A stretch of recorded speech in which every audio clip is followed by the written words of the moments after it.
யார் ஆட்சிக்கு வராங்கன்றது முக்கியம் இல்லப்பா. யார் ஆட்சிக்கு வந்தாலுமே பெண்களுக்கு எந்த மாதிரி பாதுகாப்பு கொடுக்குறாங்கன்றது ரொம்ப முக்கியம். பெண்களுக்கு முக்கியமாக ரொம்ப பாதுகாப்பு தேவைங்க. என்ன பாதுகாப்பு கிடையாது, எங்கே போனாலும் பாதுகாப்பு கிடையாது. ஒரு பஸ்ஸில் ஏறினாலும் பாதுகாப்பு கிடையாது. சும்மா ஒரு 10 மணி நைட்டு 11 மணிக்கு போனாலும் பாதுகாப்பு கிடையாது. முதல் பாதுகாப்புக்கு என்ன தேவையோ அரசாங்கம் முடிவுங்க. எந்த அரசாட்சி வந்தாலும் முதல் முக்கியத்துவம் கொடுக்கணும். விஜய் என்ன பெண்களுக்கு என்ன செய்ய போகிறாரு? அவர் சினிமாவுக்கு தான் லாய்க்கு. அவர் அரசியலுக்கு எப்படி அவர் சரியாக இருப்பான்னு நீங்கள் நினைக்கிறீங்க? சினிமா வேறு, நிஜ வாழ்க்கை வேறு. இன்றைக்கி ஒரே ஒரு உதாரணம் தான். நான் அரசியலுக்கு வந்துட்டேன், இலவசத்தை முதல்ல ஒழிப்பேன்னாரு. அவர் இன்னும் பெரிய கட்சியில் இன்னும் எந்த பொறுப்புமே எடுத்து செய்யலை. அவர் ஒரு ரசிகராக நின்று மக்கள்கிட்ட பேசுகிறாரு. முதல்ல ஒரு சின்ன பதவிக்கு வரணும், அந்த பதவியில் மக்களுக்கு என்ன வேணும் நின்று செஞ்சதுக்கு அப்புறமா அடுத்தடுத்த பதவிக்கு போனாதான் அது புரியும். எல்லாரும் ரசிகர் அப்படின்னு அவர் ஒரு நடிகர்ன்றதுக்காகவே அவரை எடுத்துக்கிறாங்களே தவிர அவர் செய்வாருன்னு நம்ம எந்த அடிப்படையில் நம்மளால எடுத்துக்க முடியும்? ஏன்னா அவர் இது வரைக்கும் எதுவும் செய்யலை. பெண்களுக்கு எந்த மாதிரி பாதுகாப்பு கொடுத்தாலும் இதே மாதிரி தான் ஆக்சிடென்ட் நடந்துட்டு இருக்கு. ஏதாவது ஒரு சுச்சுவேஷனில் பண்ணிடுறாங்க. மெயின் பார்ட் ட்ரக்ஸ் பார்ட் நிப்பாட்டு. இந்த போதையை நீ சொல்கிற பார்ட்டில் தான் நிறைய லேடிஸ் பாதிக்கப்படுறாங்க. நீங்கள் கட்சிக்கு இதெல்லாம் செய்கிறோம், அதெல்லாம் செய்கிறோம், இதெல்லாம் இலவசம் கொடுக்குறோன்னு எப்படி அறிவிக்கிறீங்களோ அது மாதிரி விழிப்புணர்வு சட்டத்தில் இப்படியெல்லாம் இருக்குது, இப்படியெல்லாம் இல்லைன்றது பாமர மக்களுக்கும் இல்லாதப்பட்டவங்களுக்கு, பொருளாதாரத்தில் பின்தங்கியவங்களுக்கெல்லாம் அந்த விழிப்புணர்வை முதல்ல கொடுங்க.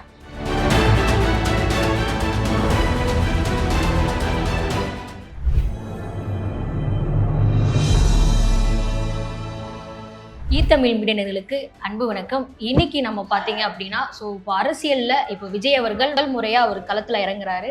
அவரோட அரசியல் எப்படி பெண்கள் பார்க்குறாங்க, ஆனால் அது மட்டும் இல்லாமல் பெண்கள் எந்த மாதிரியான சலுகைகள் எதிர்பார்க்குறாங்க, அவங்களுக்கு எந்த மாதிரி பாதுகாப்பு தேவைப்படுதுங்கிறது அவங்ககிட்ட கேட்டு தெரிஞ்சிடலாம் வாங்க.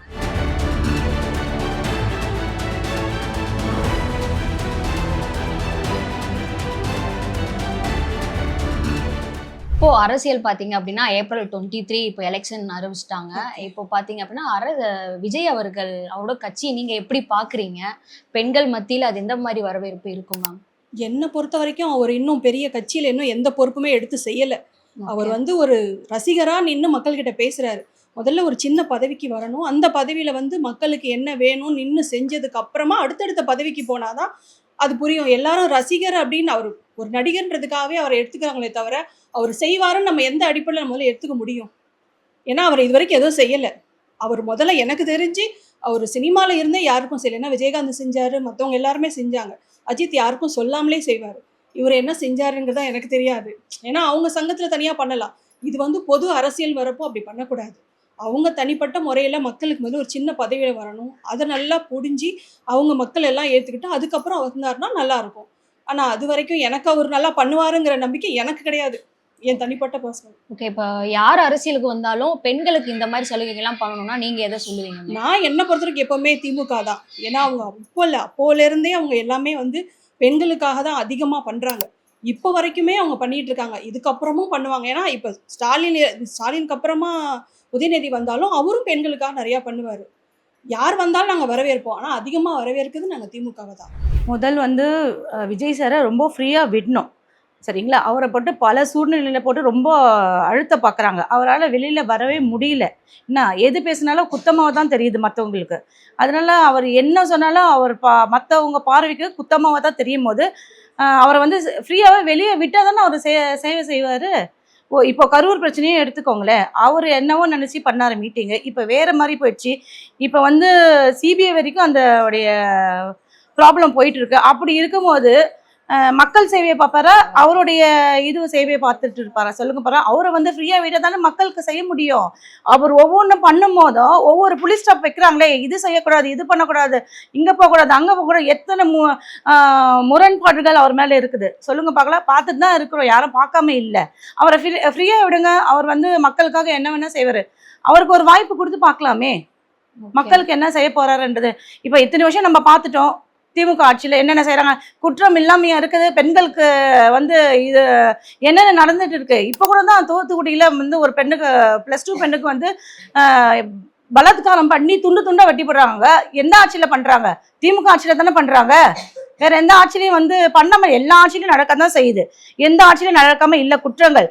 ஒரு வாட்டி வந்து விஜய்க்கு வந்து விட்டு கொடுத்து பார்ப்போமே கட்சியை. ஓகே. இப்போ ஆட்சிக்கு யார் வந்தாலும் பெண்களுக்கு இந்த மாதிரி இதெல்லாம் நீங்க பண்ணணும் அப்படின்னா என்ன மாதிரி சொல்லுவீங்க மேம்? பெண்களுக்கு முக்கியமாக ரொம்ப பாதுகாப்பு தேவைங்க. என்ன பாதுகாப்பு கிடையாது, எங்கே போனாலும் பாதுகாப்பு கிடையாது. ஒரு பஸ்ஸில் ஏறினாலும் பாதுகாப்பு கிடையாது. சும்மா ஒரு 10 மணி நைட்டு 11 மணிக்கு போனாலும் பாதுகாப்பு கிடையாது.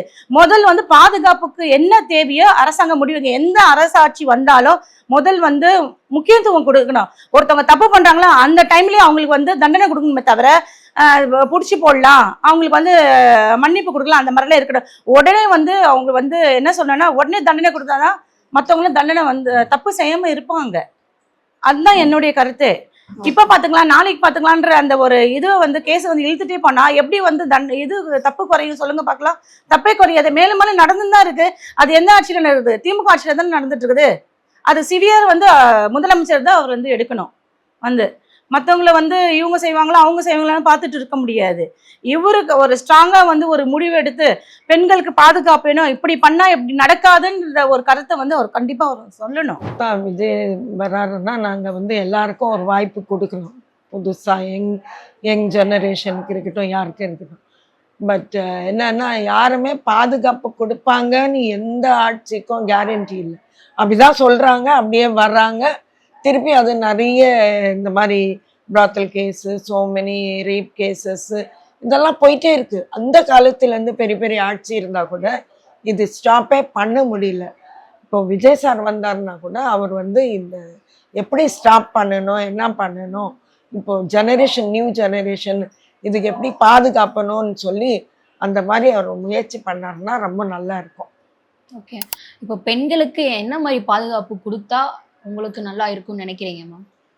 பெண்களுக்கு எந்த மாதிரி பாதுகாப்பு கொடுத்தாலும் இதே மாதிரி தான் ஆக்சிடென்ட் நடந்துட்டு இருக்கு. ஏதாவது ஒரு சுச்சுவேஷன்ல பண்ணிடுறாங்க. மெயின் வந்து பார்ட் வந்து ட்ரக்ஸ் பார்ட் நிப்பாட்டுது. இந்த போதைய நீ சொல்ற பார்ட்டில் தான் நிறைய லேடிஸ் வந்து பாதிக்கப்படுறாங்க. நிறைய பசங்க, நிறைய எனக்கு தெரிஞ்ச எத்தனையோ பசங்க, எத்தனையோ இதில் இந்த ஜெனரேஷன்லேருந்து அப்போல்லாம் போதை அவ்வளோ இல்லை, கொஞ்சம் கொஞ்சம் ட்ரிங்க்ஸு அந்த மாதிரி இருந்தது. இப்போ போதைன்னு இந்த ட்ரக்ஸ் வந்த அப்புறமா ரொம்ப இதாகிடுச்சு. இந்த ட்ரக்ஸ் மாத்திரம் கம்ப்ளீட்லி ஸ்டாப் பண்ணாங்கன்னா அதே வந்து ஒரு பெரிய பாதுகாப்புங்க. யார் ஆட்சிக்கு வராங்கன்றது முக்கியம் இல்லைப்பா, யார் ஆட்சிக்கு வந்தாலுமே பெண்களுக்கு எந்த மாதிரி பாதுகாப்பு கொடுக்குறாங்கன்றது ரொம்ப முக்கியம். ஃபஸ்ட்டு பெண்களுக்கு நீங்கள் கட்சிக்கு இதெல்லாம் செய்கிறோம் அதெல்லாம் செய்கிறோம் இதெல்லாம் இலவசம் கொடுக்குறோன்னு எப்படி அறிவிக்கிறீங்களோ அது மாதிரி விழிப்புணர்வு சட்டத்தில் இப்படியெல்லாம் இருக்குது இப்படியெல்லாம் இல்லைன்றது பாமர மக்களுக்கும் இல்லாதப்பட்டவங்களுக்கு பொருளாதாரத்தில் பின்தங்கியவங்களுக்கெல்லாம் அந்த விழிப்புணர்வை முதல்ல கொடுங்க. அதை கொடுத்தாலே அவங்க அடுத்த ஸ்டெப் என்னன்றதை பின்பற்றி போயிடுவாங்க. ஃபஸ்ட்டு எந்த லேடிஸ்க்குமே இதுதான் ரைட்ஸு இதுதான் லீகல்ன்ற பேசிக்கு அந்த சட்டத்திட்டங்களே தெரியாது. அது தெரியாமல் போய் மாட்டிக்கிற பெண்களே நிறைய இருக்கிறாங்க. அவங்களுக்கு அது பாதிக்கப்படும் போது இதுதாங்க சட்டம் இப்படி தாங்க வரும், நீங்கள் எப்படிங்க என்னை கேள்வி கேட்கலாம், இந்த கேள்வின்னு எதிர்த்து கேட்குற தைரியம் பெண்களுக்கு இருக்கணும்னா அது மாதிரி ஒரு ஆட்சி அமையும். அந்த தைரியத்தை கொடுக்குற ஆட்சி எதுவோ அதுதான் நல்ல ஆட்சி என்னை பொறுத்த வரைக்கும். அந்த தைரியத்தையும் கொடுக்காம சட்டங்கள் பேசிக்காக மனித ஒரு விஜய் ஒரு படத்தில் கூட சொல்லியிருப்பாரு, சட்டங்களை தெரிஞ்சுக்கணும்னு ஒரு புத்தகங்கள் கொடுக்கணும். அது மாதிரி சாமானிய மக்களுக்கும் சாமானிய பெண்களுக்கும் இதுதான் சட்டம், இப்படி தான் சட்டம், பெண்களுக்கான சட்டங்கள் இதெல்லாம் இருக்குது அப்படின்றத நம்ம தெளிவுபடுத்தினாலே பெண்களே தெளிவாயிடுவாங்க, அவங்களே அவங்கள பாதுகாத்துக்குவாங்க. இன்னொருத்தவங்க வந்து எல்லா டைமும் பாதுகாக்க முடியாது தான். அந்த பேசிக் நாலேஜை கொடுக்கணுன்றது தான் என்னோட வேண்டுகோள். சரியான ஆட்சி வந்தா பெண்களுக்கு சரியான பாதுகாப்பு இருக்குன்னு சொல்லுவாங்க. ஆமாம், சரியான ஆட்சி எப்படின்னா ஒவ்வொரு பொண்ணு பின்னாடியும் ஒவ்வொருத்தர் போய் பாதுகாப்பு கொடுக்க முடியாது. இப்படிப்பட்ட பாதுகாப்புகளை நீங்கள் ஏற்படுத்திக்கலாம் அப்படின்ற விழிப்புணர்வை கொடுங்கன்றோம். ஓகே. அதை கொடுத்தாலே அவங்கள பாதுகாத்துக்குவாங்க இல்லையா. அது தெரியாமல் போய் மாட்டிக்கிற பெண்கள் எத்தனை இருக்கு. அது பர்சனலாகவே நாங்களே கூட ஒரு விஷயத்தில் பாதிக்கப்பட்டிருக்கோம், அதனால சொல்கிறோம்.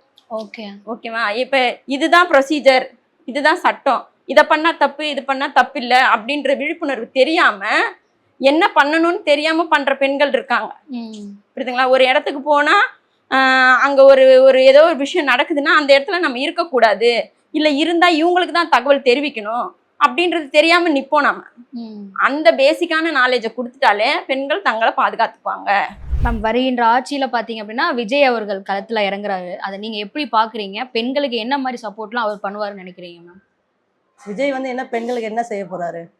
அவர் சினிமாவுக்கு தான் லாய்க்கு. அவர் அரசியலுக்கு எப்படி அவர் சரியா இருப்பான்னு நீங்க நினைக்கிறீங்க? சினிமா வேற, நிஜ வாழ்க்கை வேற. இன்னைக்கு வந்து ஒரே ஒரு உதாரணம் தான். நான் அரசியலுக்கு வந்துட்டேன், இலவசத்தை முதல்ல ஒழிப்பேன்னாரு.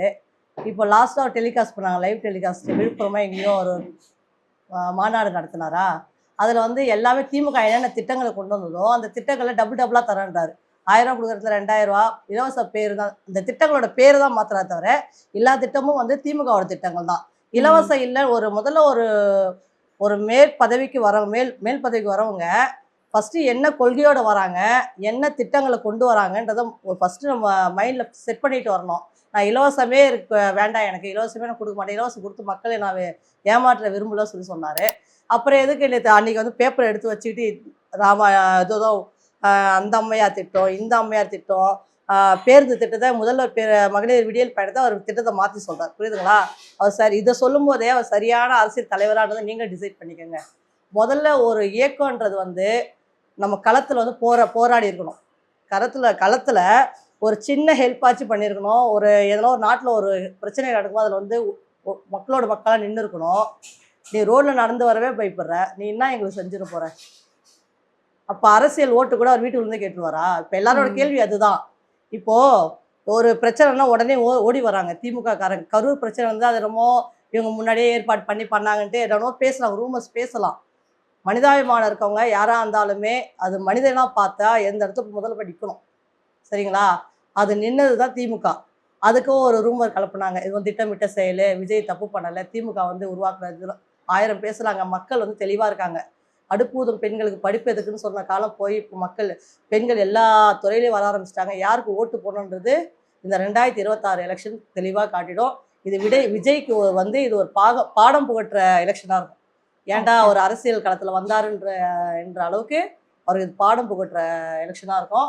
இதோடு அவர் வந்து ஓரக்கட்டப்படுவார்ன்றது தெளிவாக இருக்கும். ஓகே, இப்போ ஆட்சிக்கு யார் வந்தாலும் பெண்களுக்கு இதெல்லாம் சலுகை பண்ணணும், இந்த பாதுகாப்புலாம் சலுகைகள் வேண்டாங்க, பாதுகாப்பு ஃபஸ்ட்டு முக்கியம்.